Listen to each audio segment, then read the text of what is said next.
Bueno, muy buenos días, bienvenidos a este comentario para este 15 de enero, este lunes de la segunda semana del tiempo ordinario. Seguimos este recorrido por el primer libro de Samuel.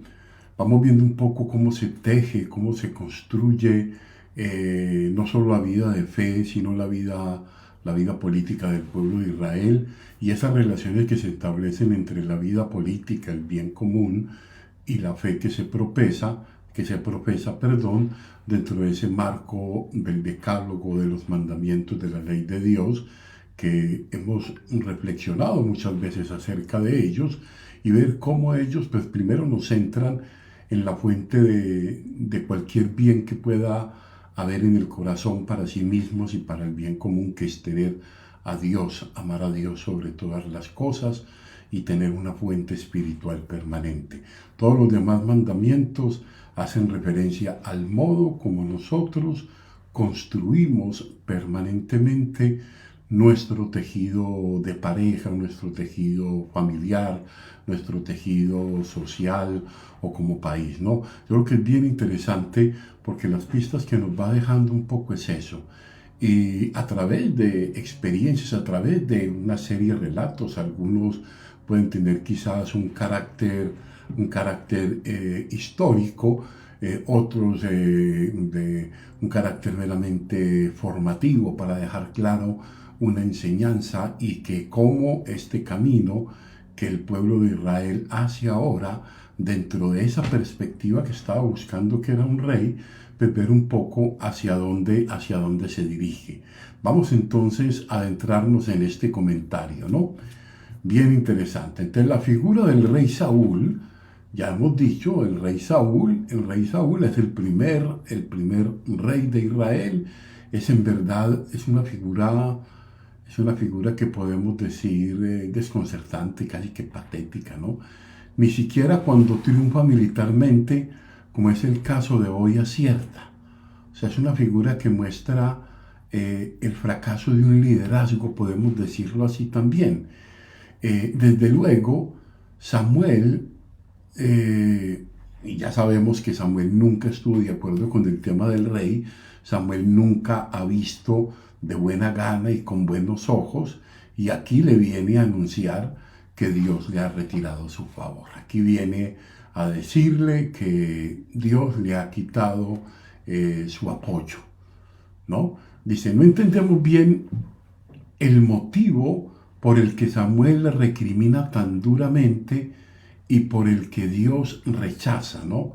No entendemos bien un poco el tema. O sea, es verdad que Saúl no exterminó a los amalecitas, personas y posesiones, sino que por debilidad o sencillamente porque no veía necesidad de ser de alguna manera tan cruel, permitió que sus soldados tomaran parte de ese botín y presuntamente para ofrecerlo en sacrificio a Dios. A nosotros ahora, pues yo creo que no nos parece mala la conducta de Saúl, teniendo como una aplicación un poco más flexible a una ley tan sangrienta.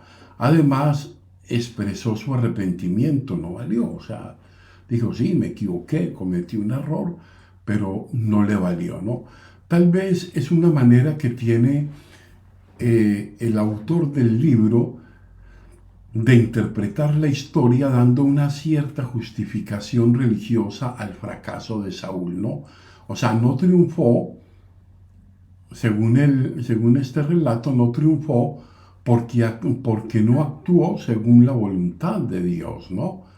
De Saúl no ha fracasado porque Dios le ha abandonado, sino porque primero él abandonó a Dios, lo que debería considerarse como la lección para los reyes siguientes. ¿No? O sea, la tesis que aquí se defiende es repetida muchas veces por los profetas. Lo que vale ante Dios es la obediencia y el sacrificio interior y personal, y no la ofrenda de sacrificios materiales. misericordia quiero, no sacrificios, el de la purificación interior, el de la limpieza de las intenciones, ¿no? De Saúl, con sus defectos, con su inseguridad, con su desconfianza, con sus depresiones, con esa debilidad que manifestaba, hubiera podido ser un mejor rey si alguien le hubiera ayudado. Esto es bien interesante, me parece que esto nos ayuda a pensar algunas cosas. Muchas personas que están a nuestro lado podrían tener un poco más de éxito en la vida si nosotros les tendiéramos una mano, o sea, si no estuviéramos siempre ahí como para criticarles, sino para comprenderles y para ayudarles y entender que ayudar no es hacer por el otro lo que él tenga que hacer. Ayudar es animar, animar es fortalecer la esperanza, no dejar que decaiga en el luchar una y otra vez para intentarlo permanentemente. Es verdad que cada uno somos responsables de los actos, ¿no? Y cada uno sabemos con qué lidiamos en esto. Si Saúl abandonó a Dios y no obedeció, inició un camino que solo le podía llevar al desastre. ¿Por qué? Porque habían unos referentes muy claros que él debía considerar en todo lo que hacía como rey, como representante de Dios delante del pueblo, como el garante de la justicia y el derecho. O sea, lo mismo nos pasa a nosotros, pero hay un factor que puede ser en realidad de bastante relieve, la ayuda fraterna, o sea, cómo ayudarnos en el ejercicio del oficio y de la misión que cada uno tenemos, ¿no? También podemos aplicarnos la otra, la otra lección del profeta, ¿no? Somos verdaderos cristianos no tanto cuando ofrecemos cosas concretas o realizamos actos externos, por ejemplo, una oración, un ayuno, una donación, que son importantes y muy importantes, sino también cuando vivimos conforme a esa voluntad de Dios. O sea, vivir conforme a esa voluntad de Dios a veces no es fácil y es una lucha permanente por tratar de hacer lo que a Dios le agrada, ¿no? Hay cosas en las que tenemos, yo lo he dicho muchas veces, tenemos que luchar permanentemente. Cuando no nos confrontamos o cuando no nos conformamos con ofrecer algo externo a nosotros, sino nuestra propia existencia y la obediencia a su palabra, algo bueno sucede. O sea, no es solamente un acto externo, sino una obediencia a su palabra que muchas veces tiene un costo, ¿no? Un acto concreto dura poco, la obediencia 24 horas al día, tratar de mantenerme firme en el servicio de Él. No podemos, podemos decirlo así, no podemos aplicar nos podemos aplicar la crítica de lo que el Salmo de hoy nos refiere. No te reprocho tus sacrificios. ¿Por qué recitas mis preceptos tú que detestas mi enseñanza y te echas a la espalda mis mandatos?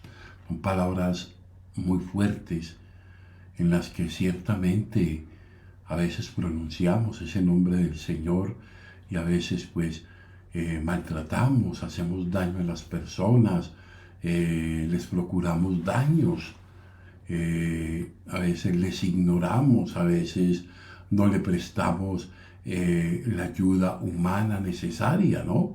Entonces yo creo que es bien interesante esto. Si bien a veces fallamos porque no seguimos esa dirección que Dios nos indica, muchas veces también es necesario pensar que requerimos en cualquier oficio que tengamos siempre del apoyo, de la oración, del consejo, del discernimiento, de la escucha de los otros y del apoyo de los otros. Creo que esto en el proyecto personal de vida es algo muy importante.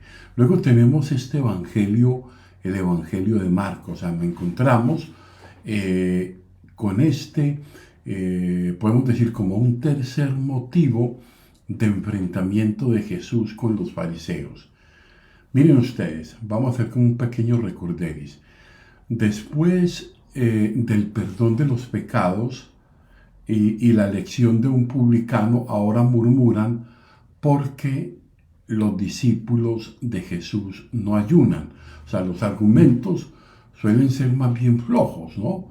Pero muestran la oposición creciente de sus enemigos.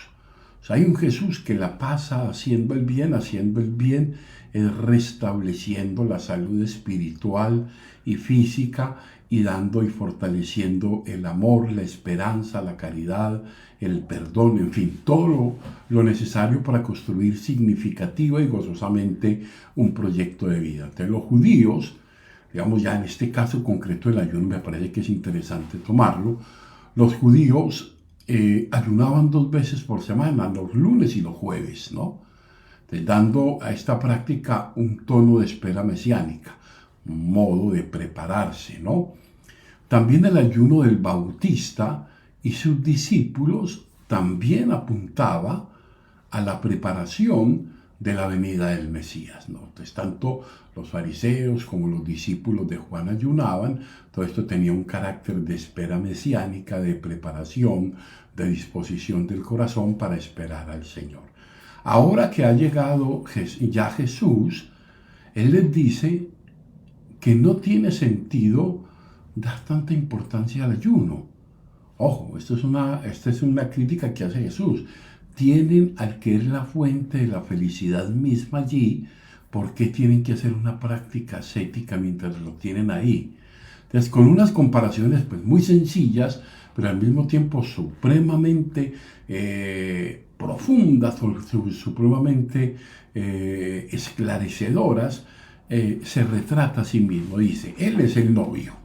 Es muy interesante esto. Él es el novio y por lo tanto, mientras esté el novio, los discípulos están de fiesta y esto va a tener unas consecuencias litúrgicas interesantes. O sea, ya vendrá el tiempo, ya vendrá la ausencia y entonces ayunarán. Esto ya nos va preparando un poco para lo que viene ahorita en febrero, para el tiempo de la Cuaresma. Él es la novedad, o sea, el paño viejo ya no sirve. O sea, la actitud vieja ya no sirve. No es lo viejo, que lo viejo simboliza para nosotros una tradición que es viva. Los odres viejos estropean el vino nuevo. No podemos quedarnos atrás como aquello que con lo que pretende hacia atrás es darnos cuenta de la riqueza desde donde hemos venido construyendo la fe, ¿no? Pero los judíos tienen que entender que han llegado tiempos nuevos y hay que adecuarse a ellos. Han llegado unos tiempos nuevos. Hoy experimentamos muchos cambios y cambios vertiginosos y cambios cada vez, ya primero uno decía que cada 10, cada 20 años habían cambios, no, ahora los cambios son cada momento. Hoy nuestra iglesia, por ejemplo, vive situaciones de armonización interna, de discernimiento interno, de abocamiento a veces a la fractura, a la división, y estamos pidiéndole a Dios que el Espíritu unifique, que el Espíritu conserve la unidad en el amor, en la paz de la iglesia, que hoy la vemos puesta un poco en peligro con todos estos últimos acontecimientos en los que hay estremecimiento en la unidad de la iglesia. Hay que pedir a Dios que a cardenales, a obispos, a las comunidades cristianas, el Espíritu Santo nos conduzca a la verdad, ¿no?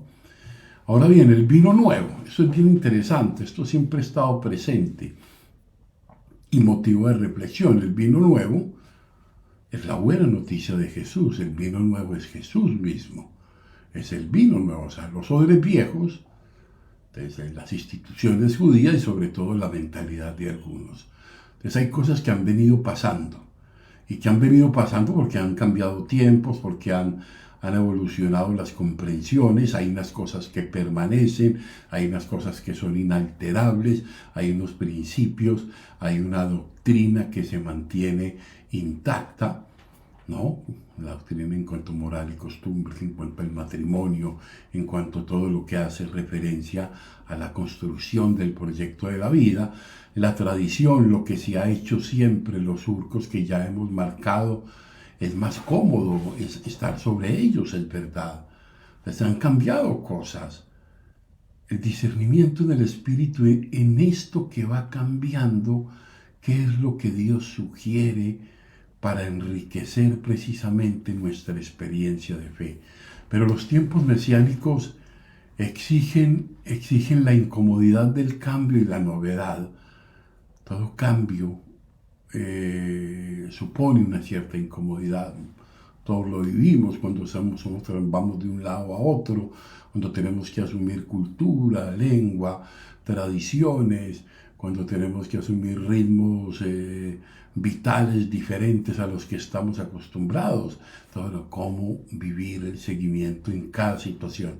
De lo que les costó a Pedro y los demás apóstoles aceptar el vino nuevo, lo que les costó a los discípulos mismos aceptar el vino nuevo, hasta que lograron liberarse de su formación interior, la que los ataba, la que no les permitía ver en comunión desde el Espíritu, desde la claridad, lo antiguo y lo nuevo, como ese paso de Dios que va haciendo gradualmente más claro nuestro caminar, lo que les costó romper precisamente todos esos esquemas humanos heredados en los que a veces pues, nos quedamos y en los que muchas veces pues, no progresamos, ¿no? El ayuno, tenemos que decir, el ayuno sigue teniendo sentido en nuestra vida cristiana, sin duda.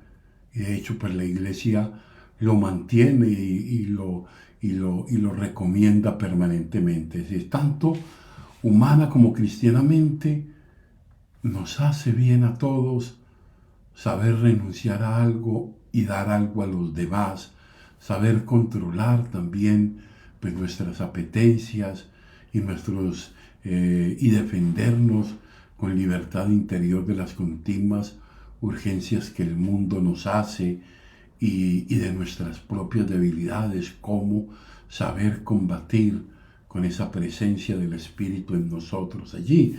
Es por ascética, por penitencia, por terapia purificadora, llamémoslo así, y porque estamos en el tiempo de que la Iglesia novia a su esposo. Estamos en el tiempo de su ausencia visible en la espera de su manifestación final. Pero es una presencia que sigue ahí y que sigue presente. Por eso todo acto que el cristiano realiza lo hace porque Él, el Señor, el novio, está siempre ahí con Él, ¿no? Ahora bien, este ayuno no es un absoluto en nuestra fe y tiene que ser claro esto. Lo primario, fíjense que lo primario que va diciendo Jesús es la fiesta, la alegría, la gracia y la comunión. Lo prioritario es la Pascua, aunque también tengan sentido el miércoles de ceniza y el viernes santo como preparación a la Pascua. Hay miércoles de ceniza y hay viernes santo, hay viernes de dolores, pero hay domingo a resurrección. También el amor pone muchas veces renuncia y ayuno. Pero ese ayuno no debe disminuir el tono festivo, y esto es importante. El ayuno no debe disminuir el tono festivo de alegría, de celebración nupcial de los cristianos con Cristo, con el novio que está. Él dijo, estaré siempre hasta el fin del mundo con ustedes. El cristianismo, por lo tanto, como propuesta, ofrece la fiesta, ofrece la comunión, ofrece la alegría del encuentro con el Jesús resucitado, así como en el Antiguo Testamento se presentaba con frecuencia a Dios como el novio.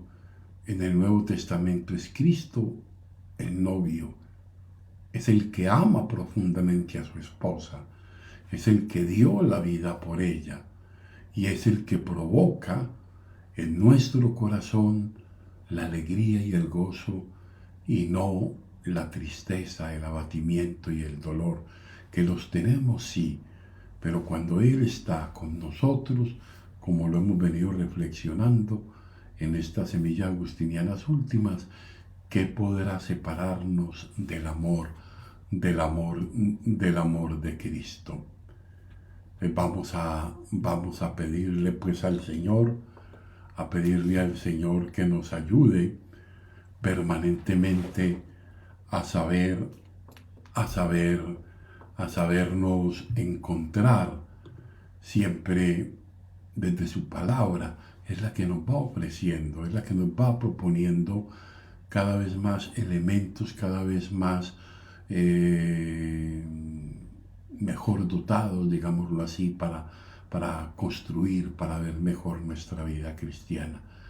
Gloria al Padre, gloria al Hijo y gloria al Espíritu Santo.